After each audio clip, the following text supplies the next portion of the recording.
Freakonomics Radio is sponsored by Hotels.com. Hotels.com gives you access to hundreds of thousands of hotels worldwide. And when you join for free, you can save up to 20% instantly with member prices. Plus, every stay earns rewards. So when you book one trip, you're already lowering the cost of the next one. Hotels.com is simple, rewarding, and designed to help you get more out of every stay. Sign up for free and book today. Hotels.com. It's all in the name. Freakonomics Radio is sponsored by Amica. You know what they say, if you want to go fast, go alone. If you want to go far, go together. So go with Amica and get coverage from a mutual insurer that's built for their customers, one that looks after what's important to you together. Auto, home, life, and more, coverage that fits your unique needs. Amica helps you protect what matters most. Visit amica.com and get a quote today.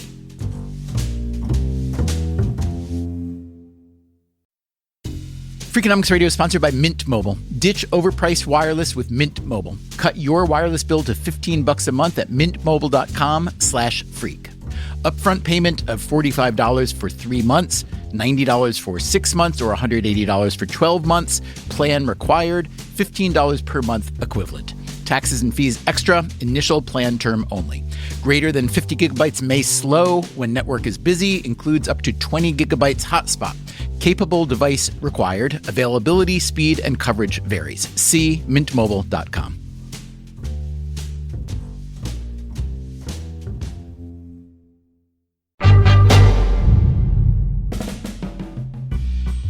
Hey there, it's Stephen Dubner. Happy New Year. If you were the kind of person who makes a New Year's resolution, there's a good chance that resolution has to do with your personal finances. This has always struck me as a bit odd, since there is no shortage of people out there who give financial advice, so maybe that advice just isn't working? That is a question we set out to explore in 2022 in an episode called Are Personal Finance Gurus Giving You Bad Advice? We thought it might be a good idea to play it again now. We have updated facts and figures as necessary. I hope it helps. As always, thanks for listening.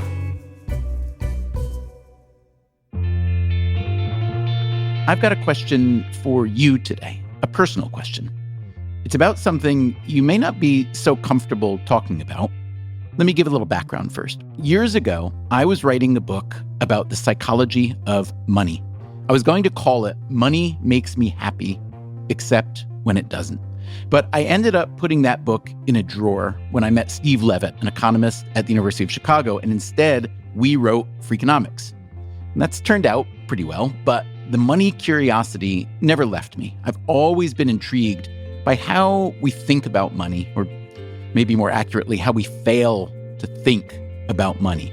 It is one of those topics, like sex and religion and politics, that's often driven less by thoughtful consideration and more by emotion.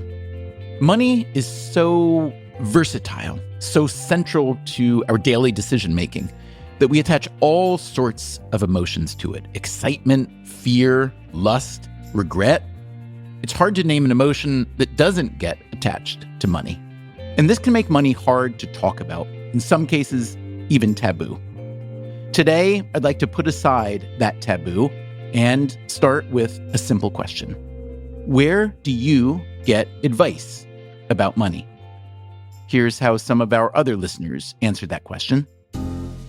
I usually get it from YouTube. There's a channel called The Financial Diet that I really enjoy. Mainly through financial podcasts, so like The Money Guy Show, Afford Anything. Ray Dalio's How the Economic Machine Works. It's a YouTube episode on his channel. I actually started a group with my female friends and colleagues. We call ourselves Purse Strings as kind of a joke, and we meet every 1 to 3 months to just talk about financial topics, share our strategies. When you're younger, you get it from parents and friends. As I get older, rely more on financial websites. Honestly, I get all my personal finance advice from my dad because he is almost never wrong with this kind of thing. You'll notice that none of those listeners explicitly said they get their money advice from a CFP, a certified financial planner. Perhaps this isn't surprising. There are roughly 100,000 CFPs in the US versus 131 million households. So even though financial advice seems like something you should be willing to pay for, most people aren't. But there's another place where no listeners told us they get money advice. From economists. Why is that? Economists must have a lot of advice about managing your money, right? Economic theory doesn't really have a lot to say about that right now, which is kind of a shock and a scandal, I think. There is at least one economist who does have a lot to say, and he would like you and me to listen to people like him rather than turn to the podcasts and YouTube channels and books written by popular money advisors. There are some pretty significant differences between what economists would recommend versus what these popular authors would recommend. Today on Freakonomics Radio, a smackdown between the economists and the popular finance experts with your money in the middle. How many people has Dave Ramsey helped out of debt versus the average academic economist? It's 1,000,000 to 1. Also, we'll hear your biggest money mistakes. All that starting right now.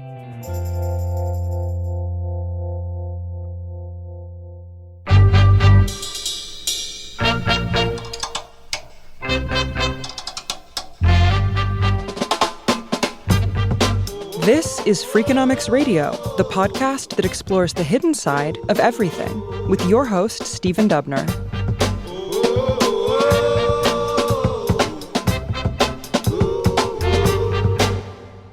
I'd like you to meet James Choi. I'm a professor of finance at the Yale School of Management.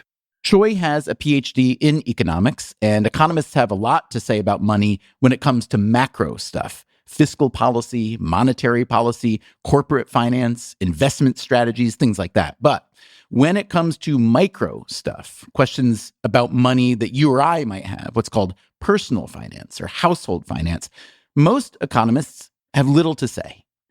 Why is that?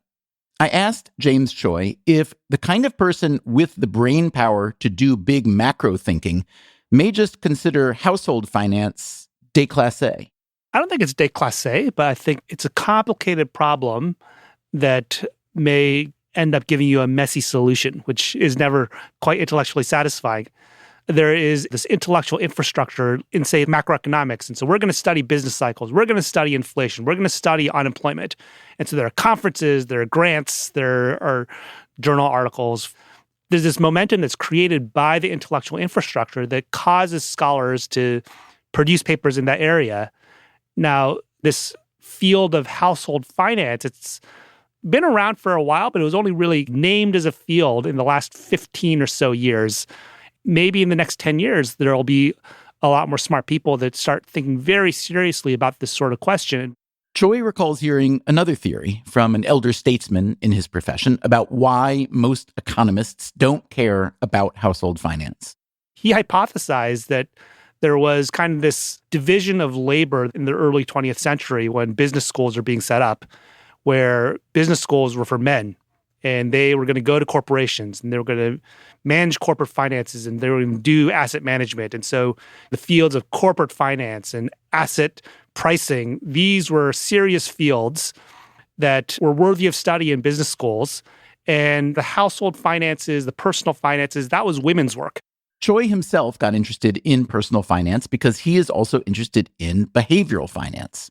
When you actually look at what people are doing with their financial lives, you realize, hey, they're doing some weird stuff, and you can't help but go in a behavioral direction. So he set out to design a personal finance course to teach at Yale. And I was looking for a textbook. It seemed natural to look at some of these popular books that were out there, because there's so many of them, to see what do they have to say, and maybe they have some very practical, on-the-ground advice. And I looked at a few of these books, and I thought, wow, some of this advice is either stuff that I disagree with or stuff that I think is flat out wrong. But I had to teach the course. The semester was starting, and so I settled on a book, and I kind of went on my way. What was the book you settled on? Popular Finance for Dummies. It's actually a surprisingly good book, despite the title. The title is actually Personal Finance for Dummies by Eric Tyson, but let's not read too much into the fact that the one popular finance book that an economist deigned to teach, he gets the title wrong. Anyway. So that planted the seed of this idea that maybe it would be interesting to do a more systematic survey of what these popular authors are writing. For this systematic survey, Choi selected the top 50 personal finance books as measured in 2019 by the book site Goodreads. And so that started this multi-year project where I had a team of undergraduate RAs read these 50 books and create their own taxonomy. And then as I was trying to pull all that together, I just ended up feeling that I needed to read these 50 books myself and do some close textual analysis of the relevant passages. And that's kind of where the paper ended up at the end of that entire process. The paper Choi is referring to is something he published in 2022. It's called Popular Personal Financial Advice versus the Professors. In it, he examines the advice given in books like Rich Dad, Poor Dad by Robert Kiyosaki, The Millionaire Next Door by Thomas Stanley and William Danko, and Women and Money by Susie Orman. These are books that sell millions and millions of copies. Now, some popular finance books are written by certified financial planners, or at least they distill the best practices that CFPs offer, but many are not. Many popular finance authors also host podcasts or TV and radio shows. Dave Ramsey, for instance, has a radio show that is said to reach millions of listeners each week.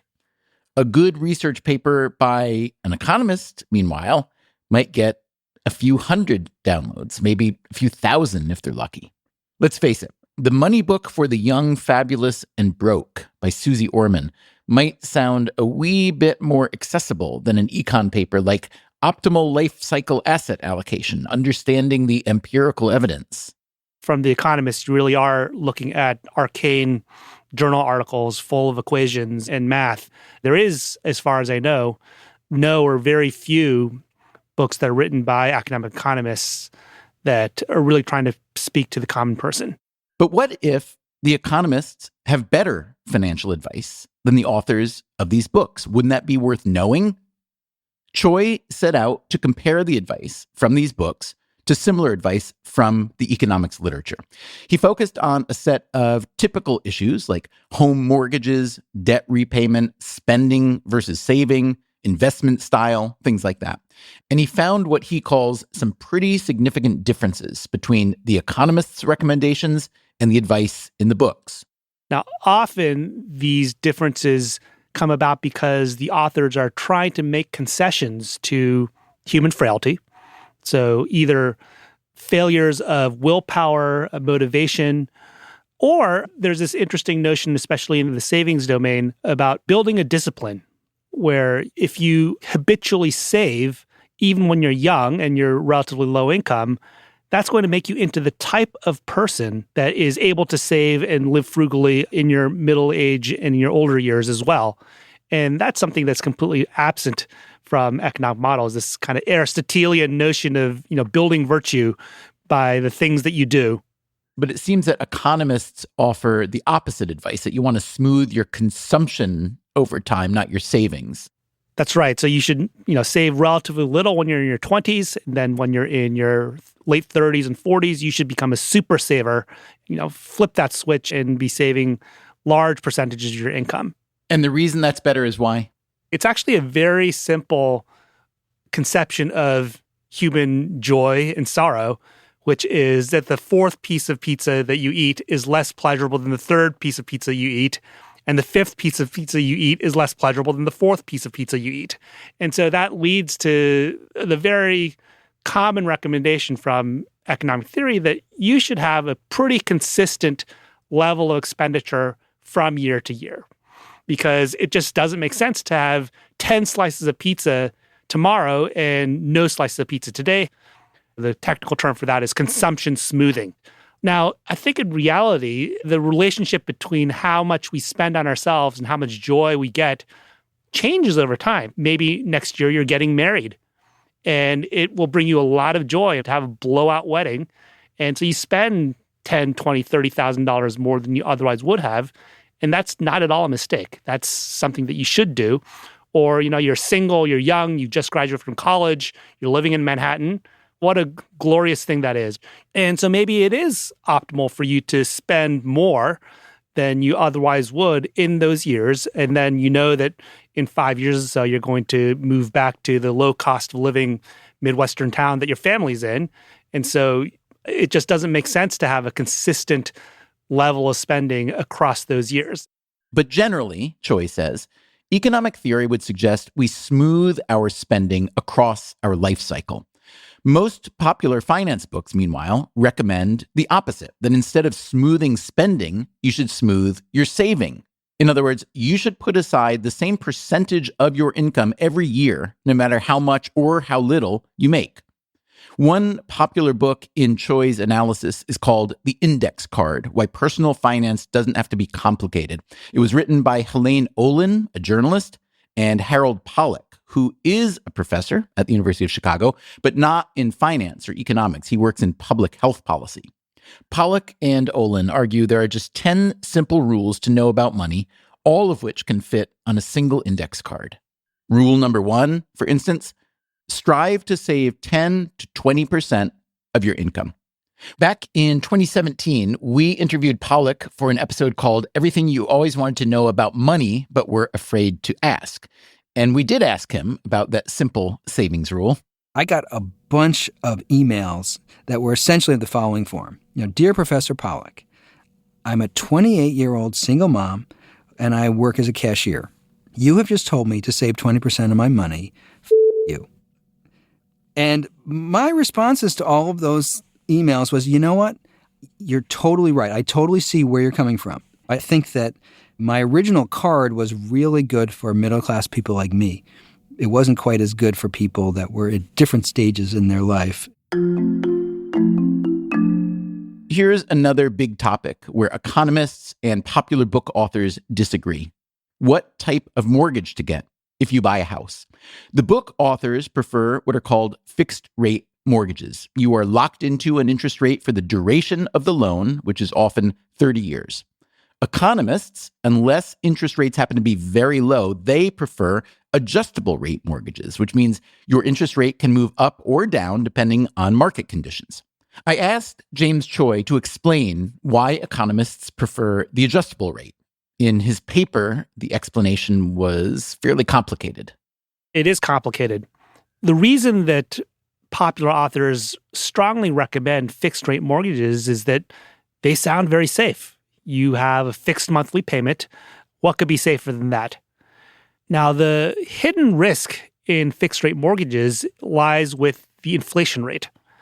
So you take out the mortgage, inflation comes in unexpectedly high over the life of your mortgage. That means that the real burden of your debt repayments is lower than was expected.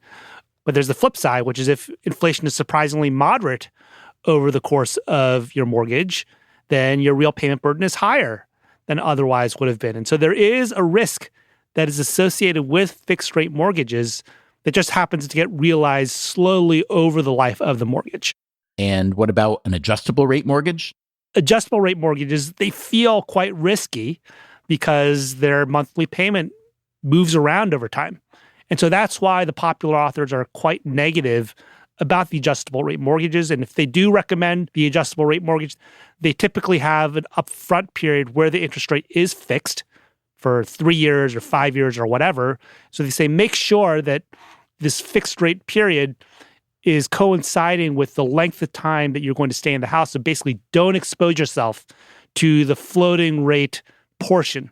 But actually, adjustable rate mortgages are relatively low risk on another dimension, which is that their real payment burden over the long run is almost completely insensitive to the inflation rate. So the real payment burden of adjustable rate mortgages, in some sense, is less volatile than for fixed rate mortgages. Now, there's another factor, which is that adjustable rate mortgages tend to, on average, have lower interest rates than fixed rate mortgages.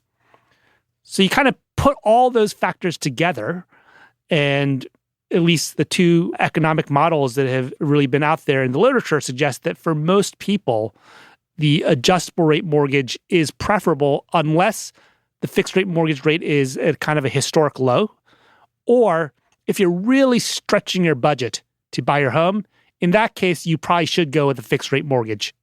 Okay, I think we are starting to get a sense of why most people don't go to economists for financial advice.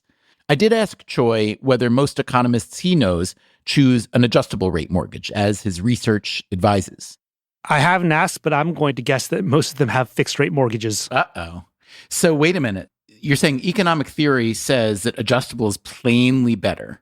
Why would economists themselves not follow that advice? Many economists actually don't put a lot of expert thought into their own personal finances. That's one. And two, the academic literature on optimal mortgage choice, I think, is not very well known. When I started teaching this personal finance course a few years ago, many of my economist colleagues told me, I should take that course.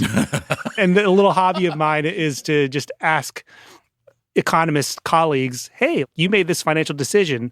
How did you make it? And it's usually some very ad hoc process, or they just went with the default option in the retirement savings plan. There is often not a high level of sophistication in the way these folks are managing their personal finances. And I think that it has to do partly with the professional incentives in our field, where we are rewarded for writing down, say, highly abstract models and solving them. And so when it comes to their own personal finances, they end up falling back on rules of thumb and ad hoc procedures. So most economists, James Choi says, prioritize high-level research over low-hanging household finance questions, which, let's be honest, makes a lot of sense.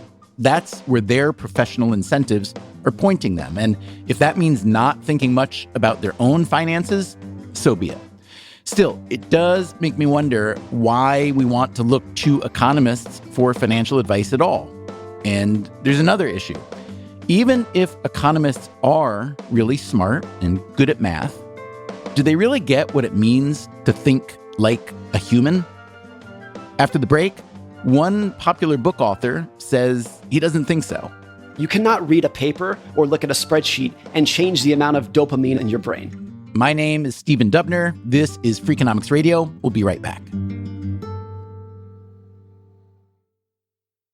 At Edward Jones, we believe rich isn't about having life all figured out. It's opening yourself to all the possibilities. That's why your dedicated financial advisor provides long-term planning built around you, meeting you where you are, and helping you get closer to where you want to be. So no matter where you're starting from, you can move forward with confidence. The key to being rich is knowing what counts. Let's find your rich. Edward Jones, member SIPC.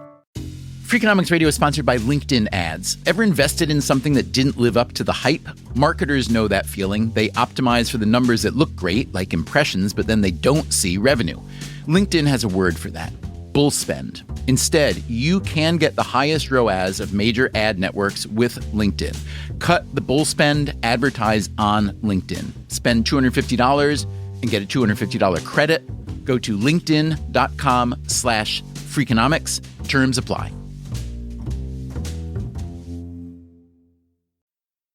Freakonomics Radio is sponsored by PNC Bank. Boring, great word, bad rep.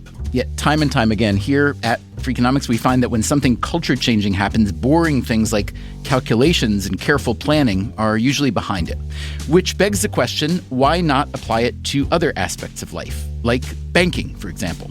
Well, PNC Bank did since its inception, proving time and again that the best banking strategy isn't the exciting type, but the steady, reliable, definitely not YOLO type.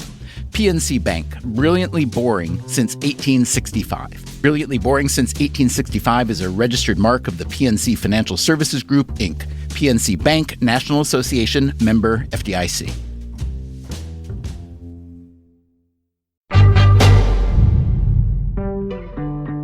Before the break, the Yale finance professor James Choi was telling us that most people prefer to get their personal finance advice not from economists like him, but from the authors of popular books, like Morgan Housel. I am the author of the book, The Psychology of Money, and I'm a partner at the Collaborative Fund. The Collaborative Fund is an investing firm, but Housel isn't on the investment side. He is essentially the house author, writing and speaking about finance. Before that, he wrote for The Motley Fool and The Wall Street Journal. He published The Psychology of Money in 2020, too late, as it turns out, to be included in the top 50 personal finance books that James Choi analyzed. Otherwise, it would have been included. Housel's book has sold more than 2 million copies. We've spent the last 2 years struggling to keep it in stock. We just can't print enough. Since we spoke with Housel, he's published another book called The Art of Spending Money. It, too, was a bestseller. He grew up in California, and he was a competitive ski racer. The quirk, I would say, is that I was a ski racer during my high school years, during the years in which other people would go to high school. I did not attend a high school. I did an independent study program that was sanctioned by the state of California, but I did virtually nothing to get a quote-unquote diploma that they gave me when I was 16. When he was 17, 2 of his close skiing friends died in an avalanche. Yeah, I'd known them forever. We'd skied together, 6 days a week for our entire adolescence and teen years. And I had been with them that morning. We were doing this out of bounds skiing, which is illegal. We would ski down this out of bounds run, and then we would hitchhike back because when it's out of bounds, there's no chairlift. They went and did this run again. I decided to skip it, and I was going to go pick them up in my car rather than them hitchhiking home. And that was when they were killed in an avalanche. Their bodies were found the next day. And then a few months after that, I broke my back skiing. So that was kind of the wake-up call of like, okay, it's time to go figure out something else to do with my life now. He worked some odd jobs, did some community college, and then some university. I eventually transferred into the University of Southern California, which is where I got my degree. And you studied econ, is that right? Yes.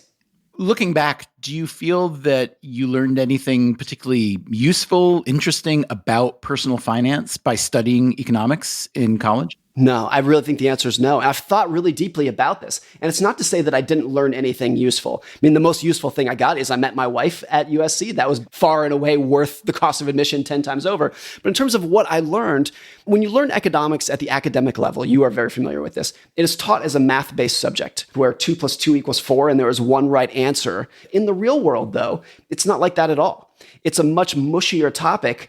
People do not make financial decisions on the spreadsheet or on the chalkboard. They make them at the dinner table. And the gap between those two things can be 10 miles wide. So it's not that I didn't learn anything useful about economics in college. It's just that I was completely blind to the difference in how emotions and psychology and sociology, keeping up with the Joneses, how all those topics play into financial decisions that tends to be ignored at the academic level. I think this is a really important point that Housel is making here, that psychology especially plays a big role in our money decisions, for better or worse, and that economists typically haven't had much interest in or even awareness of basic psychology. Many of their models assume the sort of rational, statistical decision-making that not many human beings actually practice. But there has been a small revolution in this realm. Behavioral economics, it's called, which is a blend of econ and psychology. We have done many episodes on this show about behavioral economics, and James Choi calls himself a behavioral economist. So I asked Morgan Housel what he thought of Choi's new paper, which attacks a lot of the advice given by writers like Housel. My general response to the paper was, it's based off of this idea that economists can have the quote-unquote right answer to these problems, that they know the right thing to do with your money, and then they can therefore compare right versus what's actually out there. And that is an idea that I fundamentally disagree with. There's not the equivalent of 2 + 2 = 4 in personal finance.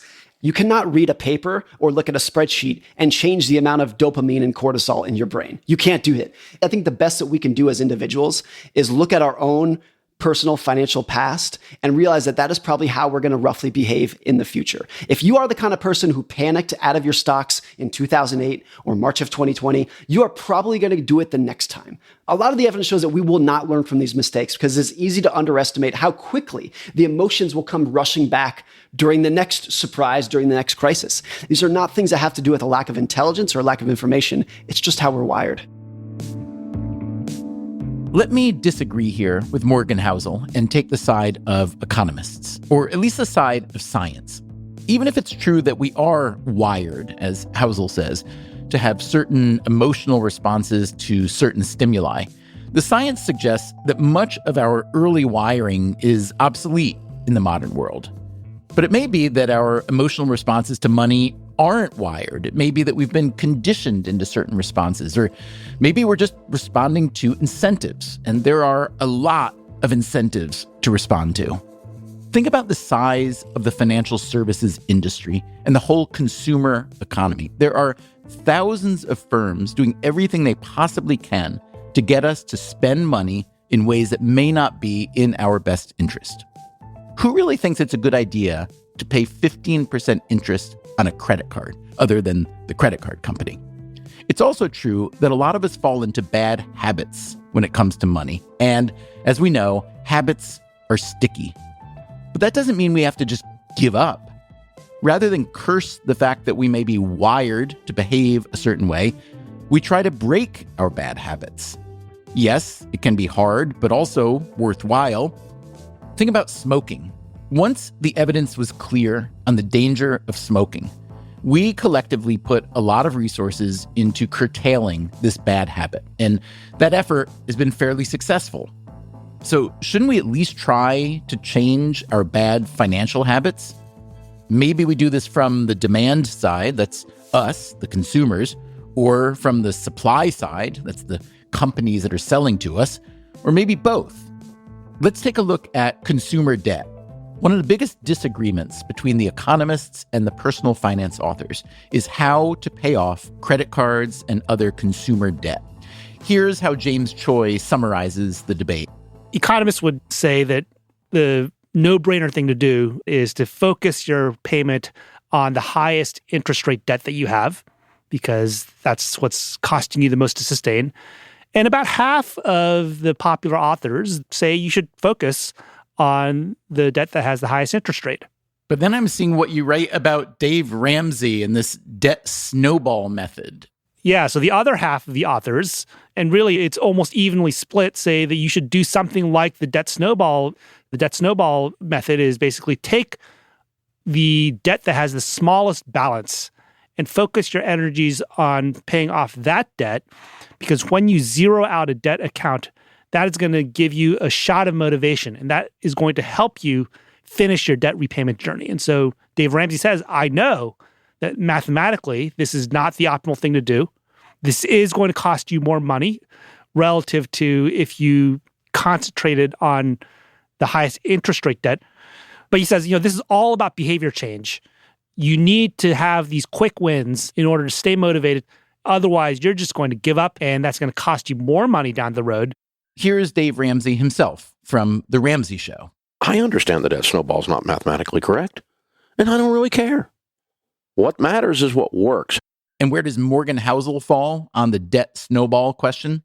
On that argument, fully with Dave Ramsey. And I would just say, how many people has Dave Ramsey helped out of debt versus the average academic economist? It's 1,000,000 to 1. Even if it is wrong on paper and it makes economists wince, it's practical in the trenches. It actually works. There's probably some equivalent to doctors who say it's fine to eat some Twinkies once in a while. It might be even fine to smoke once in a while because it's realistic. Even if it's not the right thing to do, I realize that you're a human being and you are flawed like everybody else. And therefore, this is just what works in reality. Not to split hairs here, but when you say the number of people that Dave Ramsey has helped, what's the evidence for that? In other words, yes, there's a lot of personal finance advice, but what do you know, if anything, about the actual return on that advice? No, that's fair. I guess I'm taking a leap of faith that people could poke holes into, that a lot of book success and success in the content space is word of mouth. So it's my assumption that Dave Ramsey sells a lot of books because people went to their cousin or their neighbor or their brother or their coworker and said, this worked for me, it might work for you too. The only way to sell a ton of personal finance books is through word of mouth. And people only do word of mouth when it has been successful for them personally. After I spoke with Housel, we did some research and found there is some evidence about Dave Ramsey's impact. One of Ramsey's consistent messages is simply to spend less and save more. The economist Felix Chopra examined what happened when Ramsey's radio show came into a new market. And Chopra found that among Ramsey listeners in those markets, exposure to the radio show decreases household expenditures by at least 5.4%. So maybe we shouldn't be too quick to judge Ramsey's debt snowball idea. Even the economist James Choi admits it may not be a terrible strategy. I'm actually open-minded about this. I think the best diet is the diet that you can stick with. And so the Mediterranean diet or the Atkins diet, there are a bunch of ways that you can get to a reasonable place. So if you're the type of person for whom the debt snowball really is motivating, then go with the debt snowball. Unfortunately, I don't feel like I've seen evidence that really convinces me at the moment about the efficacy of one debt repayment strategy versus the other.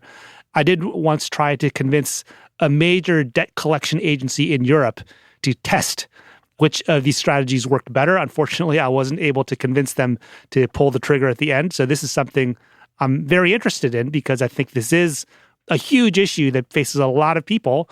And how is it that we as economists don't know what is the most effective way for people to get out of debt? I think it's just a huge gap in our knowledge. Economists really hate what you call mental accounting, which is dividing money into different baskets or setting up a vacation fund or whatnot. Most humans love mental accounting. Tell us why we're wrong and you're right. Well, money is money is money. So if I have $1 in my bank account, I should be using that dollar for its best use. If that means that right now that dollar is best used for my vacation to Hawaii, then we should use it for that. And if the dollar's best use is to buy school supplies for my kids, that's its best use. What mental accounting does is it tends to draw these rigid boundaries where $1 that's being set aside for my Hawaii vacation that can't easily be used for some alternative purpose. And so economists would say it doesn't really make sense to divide up your wealth into these rigid buckets.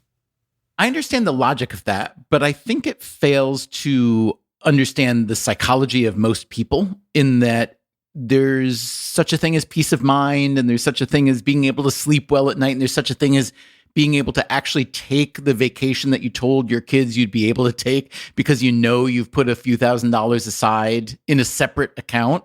So do you really not want any of us to do anything like that? You really think we'd all be better off if we didn't do that? I actually have some sympathy for mental accounting. It does provide that peace of mind that you are going to have enough money to go on that Hawaii vacation. It's just easier to keep track of things and know whether you're on target, first of all.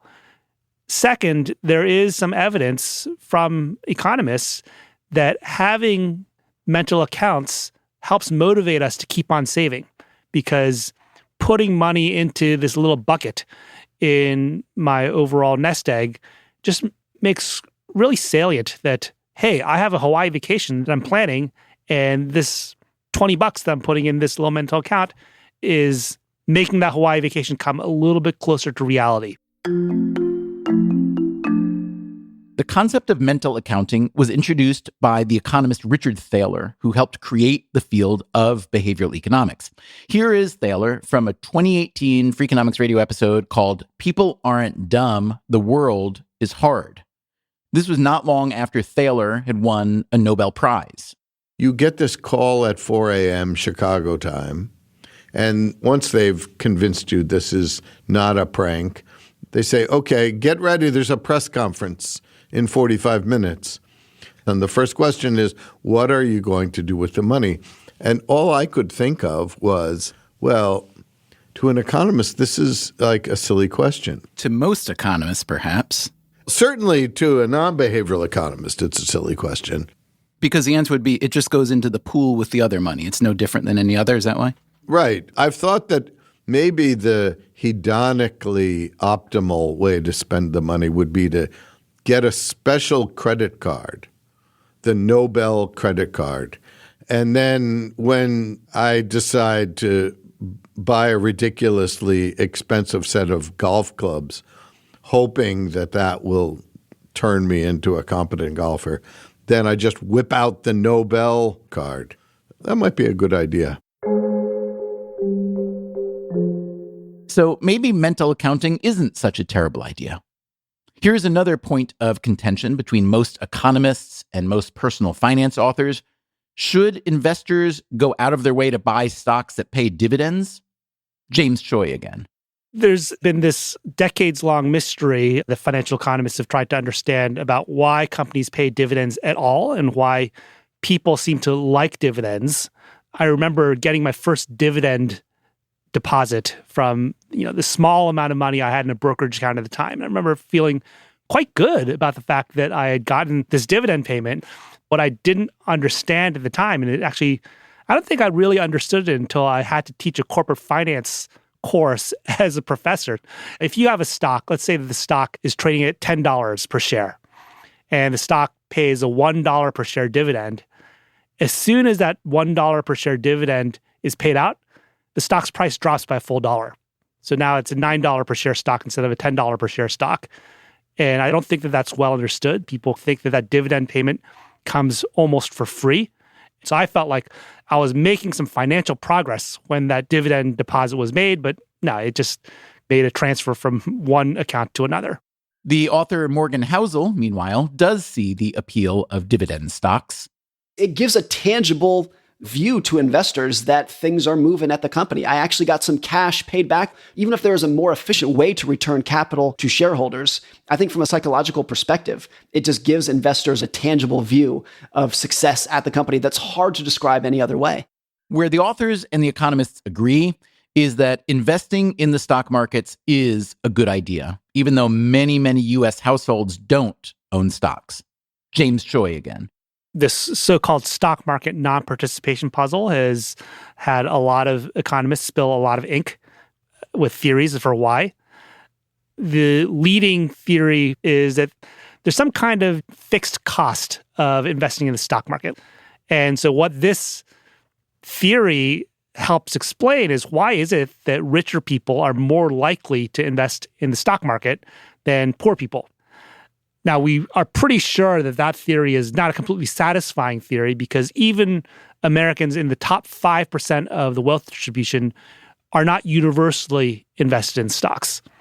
So there has to be something else that's going on. And I think that the most likely force that is keeping a lot of Americans out of the stock market is that people are just too pessimistic about the returns they're going to get on the stock market. So if you look at these surveys of Americans, you ask them, what is the chance that the S&P 500 or some other U.S. stock market index will go up over the next year? The answers they give are considerably lower than the historical experience of the stock market. The economists and the popular book authors also agree that the most sensible way to invest is to buy something like low-cost index funds rather than trying to beat the market with individual stocks or paying a big fee for a fund that is actively managed. The evidence, I think, is pretty strong that on average, passive funds beat active funds. That's because there are just a ton of costs associated with trying to beat the market, trading costs, tax burden, and so on. And so both the popular authors and the economists are pretty strong in saying that passive management is the way to go. Now, why is it that there's so much agreement? I think it's because there is a lot of publicization of the statistics comparing passive index funds to actively managed funds and showing that most of the time the index funds are beating the active funds. We probably also have Jack Bogle of Vanguard to thank here. Jack Bogle was a pioneer of the index fund, the first person to make them available to individual investors. He died in 2019 at age 89. We had him on this show a couple years before that in an episode called The Stupidest Thing You Can Do with Your Money. He talked to us about starting Vanguard and how the smart money kept telling him how stupid he was. The more dissent I got, the more confident I was that I was right. I'm that kind of a contrarian person. So people laughed. There was this great poster that said, stamp out index funds. There's Uncle Sam with a cancellation stamp all over the poster. Index funds are un-American. And they were considered un-American. That argument was what? The argument is, in America, we don't settle for average. We're all above average. But, of course, we're not all above average. The poster was put out by a brokerage firm. When I think about the index fund, no sales loads, No portfolio turnover. You know, you don't buy and sell every day like these active managers do. It's Wall Street's nightmare, and it still is. But as Morgan Housel points out, not even the godfather of the index fund was fully rational with his own investments. Jack Bogle's son became an active fund manager, trying to pick winners rather than just tracking the market. And Jack Bogle, he invested in his son's fund. And when asked about that, he said something along the lines of, life is contradictory. That's just how life works sometimes. And I loved just that reality and that admission that even if this is what Jack Bogle believed in his heart of how you should invest in low-cost indexing, he's going to invest in his own son, even if it seemed antithetical to what he was doing himself. That, to me, is a perfect example of a real-world financial decision that sometimes doesn't make a lot of sense, and it's just messier than you want to believe, but that's how people actually make decisions in the real world. After the break, what's the biggest money mistake you've ever made? They're extremely impractical, and I'm just going to run out of money, and they'll just be collecting dust in my room. And if you'd like to hear some of the earlier episodes we've been name-checking on today's show, you can find our entire archive on any podcast app or at Freakonomics.com. We'll be right back.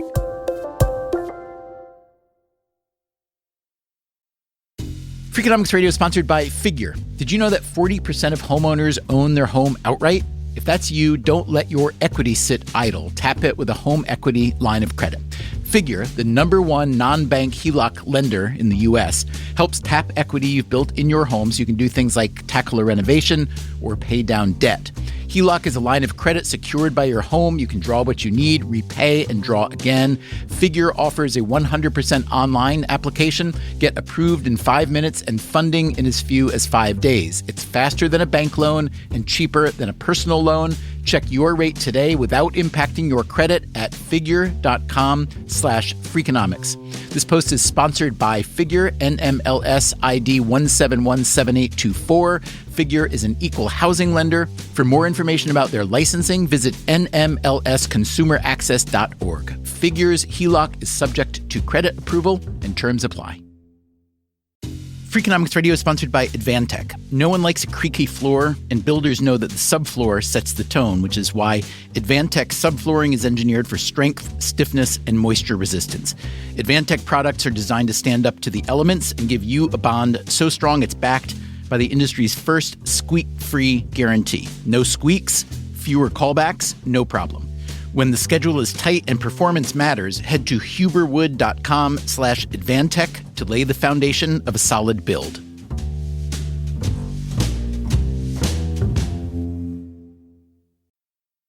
Freakonomics Radio is sponsored by Dell Technologies. When you're at work, you never know when you'll be interrupted. But with the Dell Pro powered by Intel Core Ultra with vPro, no matter what distracts you, your laptop won't. It's battery optimized for the way you work with built-in intelligence that quiets distractions when you need to focus. Your laptop will help keep you locked in even when it's bring your dog to work day. Built for those who stay in the flow, the Dell Pro, built for you. Dell.com/Dell-Pro.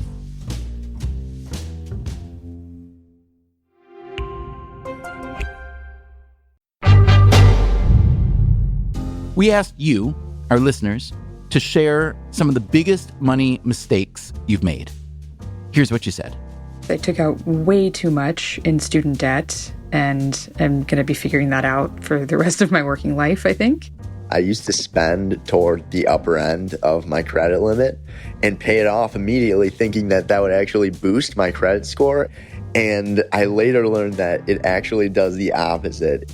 I couldn't figure out what was wrong until I finally remembered, oh my God, I owe $2 to this credit card that's like destroying my credit. I lost 30 grand when I started investing. I was 20 and I was working in the oil field. I do keep the majority of my money still in savings accounts today. That's just like a genetic thing, I think. I wish I had understood earlier on how easy it is to obtain personal debt instruments, yet how hard it can be to get out from underneath them. Hello, my name is Tate. I'm 12 years old, and I live in a suburb of Minneapolis, Minnesota. And the money mistake I made was buying a lot of Pokemon cards. They're extremely impractical, and I'm just going to run out of money if I only buy Pokemon cards. And they'll just be collecting dust in my room. So there's no point in buying them anyway. I asked James Choi, the economist, what he considers the most common money mistakes made by the average person. I'd say two things that are somewhat related. One is just not having a rainy day savings buffer. So life is just very, very difficult if you have no buffer for these predictable emergencies. You get a flat tire, you have to patch a hole in your roof, whatever it is. Just to have a couple months of income at least salted away is a pretty high priority. So a lot of Americans don't have that.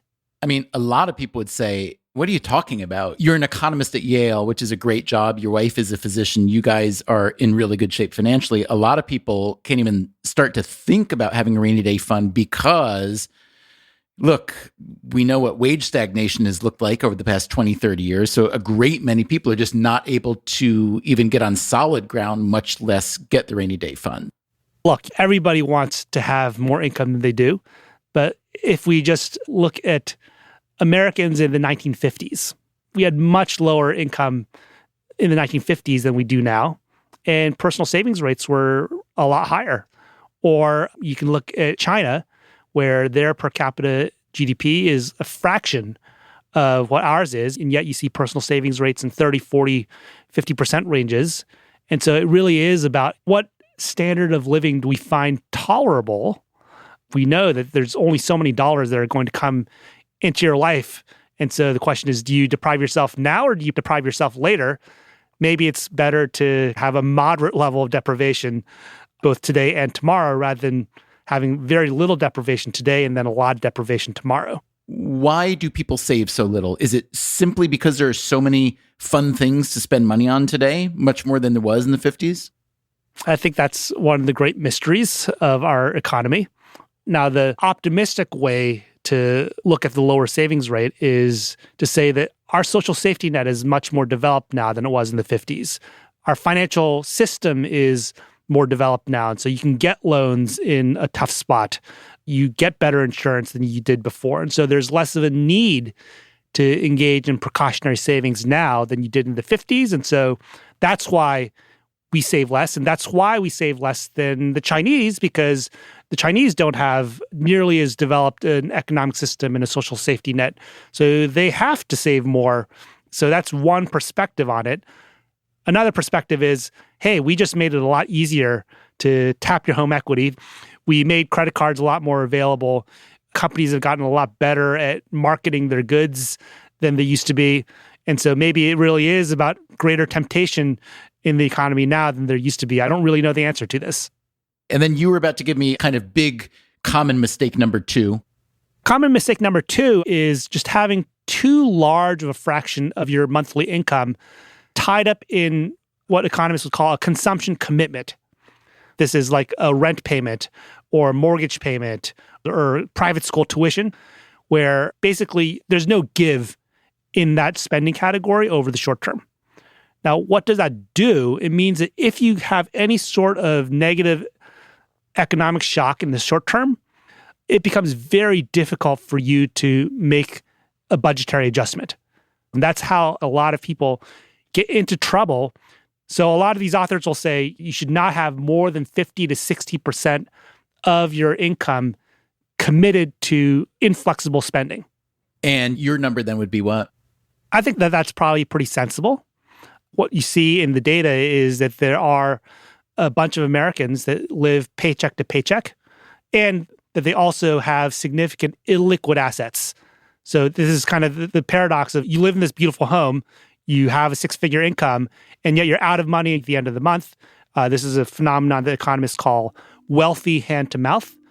These are people basically who are house rich, cash poor, and I think it's a pretty stressful way to live.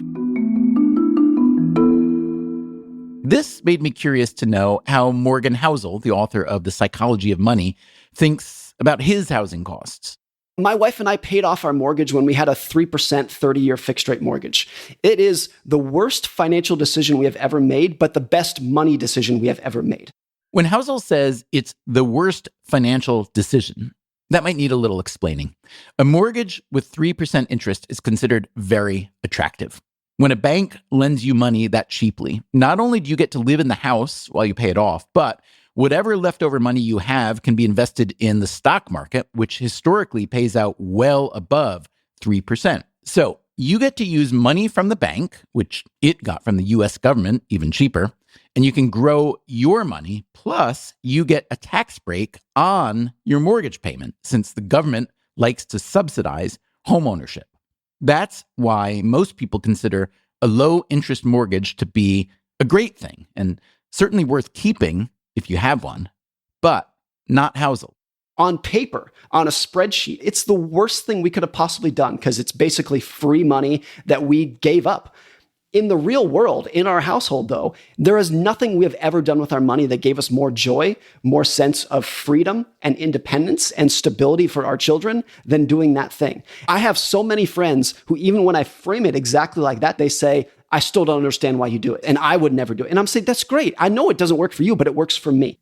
So what's the emotional upside for you for having made that decision that most economists and even many financial advisors would advise against?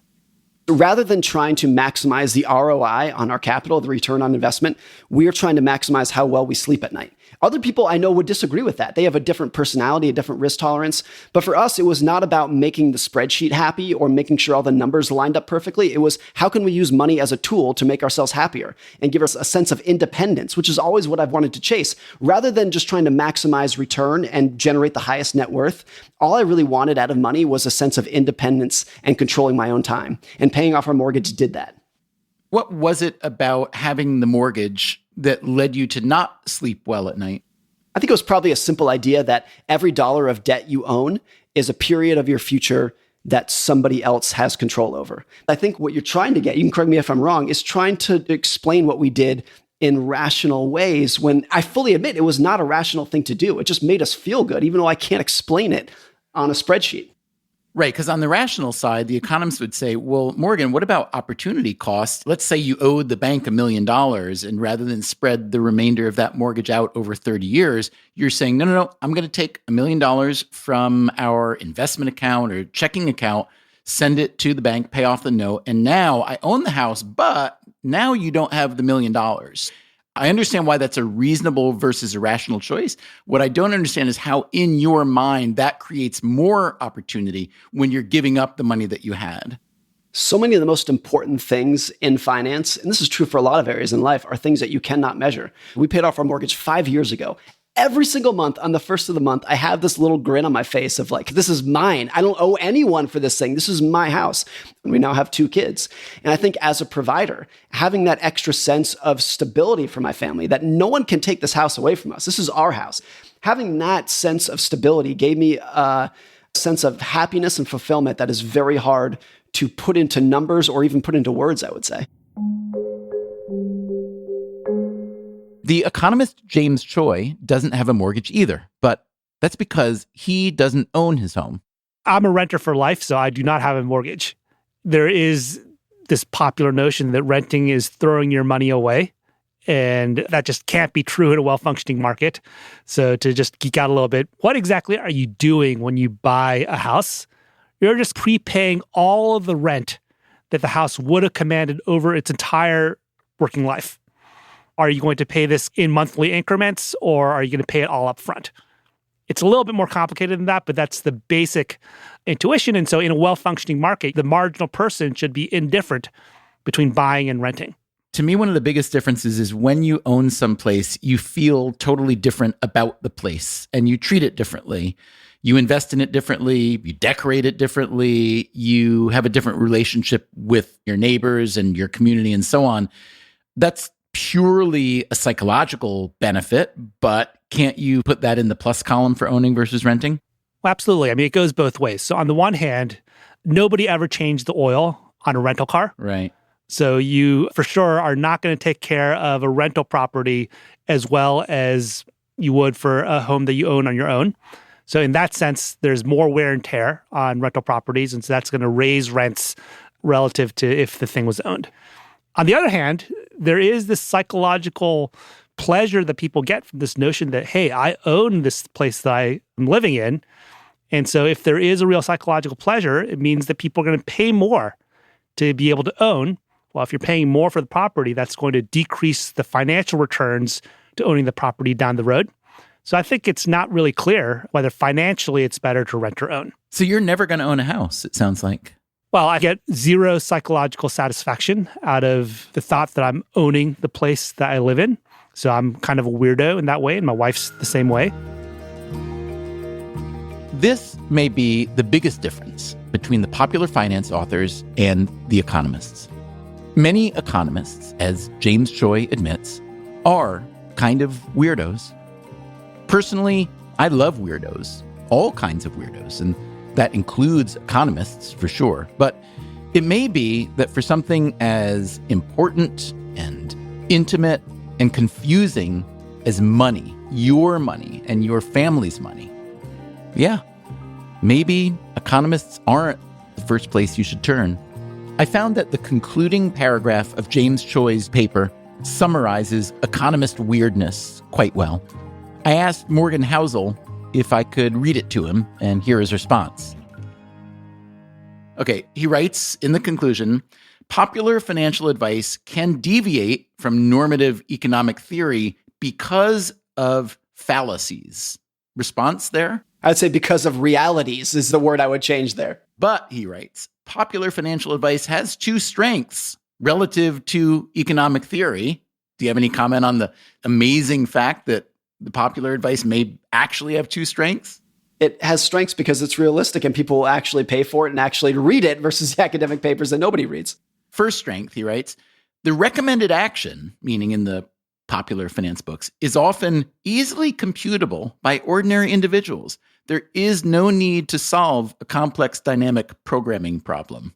People are not calculators, they're storytellers. They need a couple lines that make sense to them. That's how people think about politics. It's how they think about relationships. It's how they think about money. Second, he writes, the advice takes into account difficulties individuals have in executing a financial plan due to, say, limited motivation or emotional reactions to circumstances. Therefore, popular advice may be more practically useful to the ordinary individual. That might be the best sentence in the entire paper. There is one more sentence. I'll just run it by you. Developing normative economic models with these features, meaning the features of the popular advice, rather than ceding this territory to non-economists may be a fruitful direction for future research. What do you think he's really saying there? I think he's saying if academic economists took the approach of understanding how people actually make financial decisions and what they actually do versus what they should do, they would get much closer to reality. I was thinking he was also saying, oh, man, we could write books that sell a couple million copies too if we could develop, quote, normative economic models with these features. Do you feel insulted by the argument he's making in this paper? I'm not insulted, but I'm not surprised. I'm not surprised that people who are very highly credentialed, are very intelligent, and have spent their lives devoted to one sphere of finance view that sphere as superior to other people who are less credentialed, less educated, and are promoting advice that they view as wrong. And I'm not surprised by it. I just don't think it's practical in the real world. On this point, the intelligence of economists, I wanted to go back one last time to James Choi. How smart do you have to be in the modern world to be good at personal finance? Smarter than me. Okay, so that's scary. You're a PhD economist. And wouldn't the better answer be, oh, no. You don't have to be smart. The system is set up so that anybody can manage your personal finances well. Wouldn't that be the better answer rather than you have to be really, really smart to figure out all this complication and this massive set of options and possible wrong decisions? Well, I think that it's actually not that hard to get to someplace reasonable. What's really hard is to get to the optimal solution. I mean, life is complicated, and there are so many factors that our economic models don't really take into account because they are too complicated. They are too person-specific. They are these Byzantine rules that we've created as a society in tax code and all these institutions that are interacting with each other. So to really get at the optimal solution, I think it's almost hopeless. But to get somewhere reasonable where you have a comfortable life and you're not worried about money all the time and stressed out, I think that's pretty doable even for the ordinary person. What do you think? Is it pretty doable for the ordinary person? Is it pretty doable for you? I hope so. I also hope this episode may have helped you think about how you think about money. Thanks much to James Choi, Morgan Housel, and everyone who sent us voice memos about their money stuff, especially Tate, who sounds like he's kicked the habit of spending all his money on Pokemon cards. We will be back next week with a new episode. Until then, take care of yourself. And if you can, someone else too. Freakonomics Radio is produced by Stitcher and Renbud Radio. You can get the entire archive of Freakonomics Radio on any podcast app. If you would like to read a transcript or the show notes, that's at Freakonomics.com. This episode was produced by Alina Kullman and updated by Dalvin Abuaji. It was mixed by Eleanor Osborne. The Freakonomics Radio Network staff also includes Augusta Chapman, Ellen Frankman, Elsa Hernandez, Gabriel Roth, Ilaria Montenoncourt, Jasmine Klinger, Jeremy Johnston, Teo Jacobs, and Zach Lipinski. Our theme song is Mr. Fortune by the Hitchhikers, and our composer is Luis Guerra. As always, thank you for listening. You don't want to rent spouses the way you rent your living place. I think renting spouses is a terrible idea. Okay, good. I'm glad that's firmly established. The Freakonomics Radio Network, the hidden side of everything. Stitcher.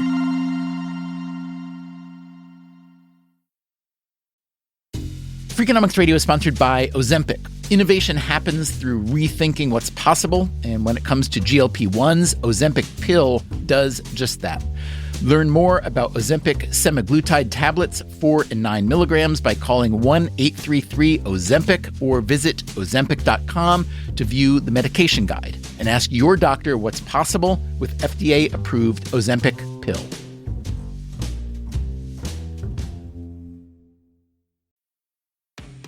This podcast is supported by Nurtec ODT, Rimegepant. We know you didn't ask for an interruption, but migraine doesn't wait for the right moment to interrupt either. It just barges in, takes your time, and throws everything off. So when migraine takes your time, take Nurtec. It's for the acute treatment of migraine with or without aura in adults. Nurtec can provide pain relief in 2 hours, which can last up to 2 days. Ask your healthcare provider if Nurtec is right for you, because your time is for you, not migraine. Don't take if allergic to Nurtec ODT. Allergic reactions can occur even days after use. Get help right away for trouble breathing, rash, swelling of face, mouth, tongue, or throat. High blood pressure and Raynaud syndrome can occur. Get help for high blood pressure, numbness, coolness, pain, or color changes in fingers and toes. Common side effect is nausea. For full prescribing information, call 1-833-4-NURTEC or visit Nurtec.com. All right, back to your podcast, playlist, or whatever's keeping you going today. Welcome back to Should I See a Doctor? Contestant, you're camping when a rash appears on your leg. Do you A, ignore it, B, frantically search the internet, or C, use telehealth through Walmart? Telehealth through Walmart? Who knew? Oh, I'm going to say C, Walmart. Correct. Walmart can connect you with 24/7 virtual medical care. You genius, you. Well, I can fold a fitted sheet. Walmart. Who knew? Telehealth services offered by third-party providers. Restrictions and fees may apply.